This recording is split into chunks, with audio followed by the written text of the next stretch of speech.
dit, il faut rendre à César ce qui est à César.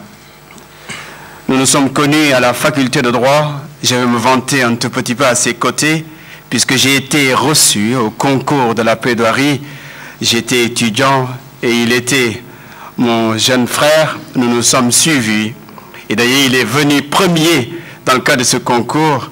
C'est à cette époque que j'ai eu la chance de découvrir la Gorée et de bénéficier d'un abonnement.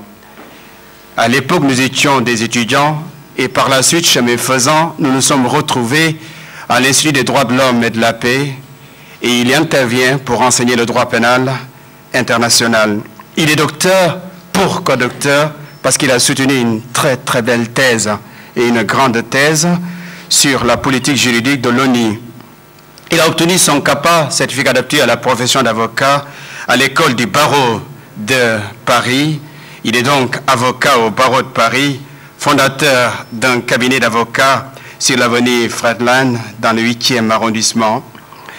Mais je voulais vous parler un tout petit peu de sa dimension scientifique, avant de revenir sur son expérience dans le domaine des droits humains. Puisque je parlais des dimensions scientifiques, il est co-auteur de 2 ouvrages, Terrorisme d'abord, Terrorisme et droit international, publié par l'Académie de la Haye en 2007. Justement, en 2007, il a été un expert indépendant pour la France en Asie du Sud-Ouest, dans le cadre de la résolution 1540. Autre ouvrage collectif, ouvrage auquel il a participé largement, c'est Commentaires du statut de Rome, instituant la Cour pénale internationale, publié en septembre 2012, est marqué par le prix de l'Académie des sciences morales et des sciences morales et politiques à Paris.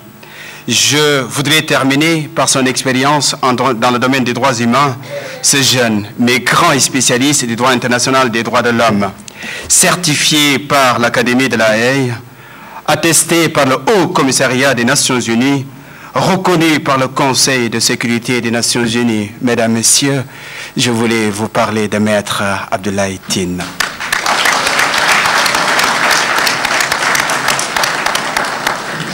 Et à qui j'ai l'honneur de donner la parole tout en attirant votre attention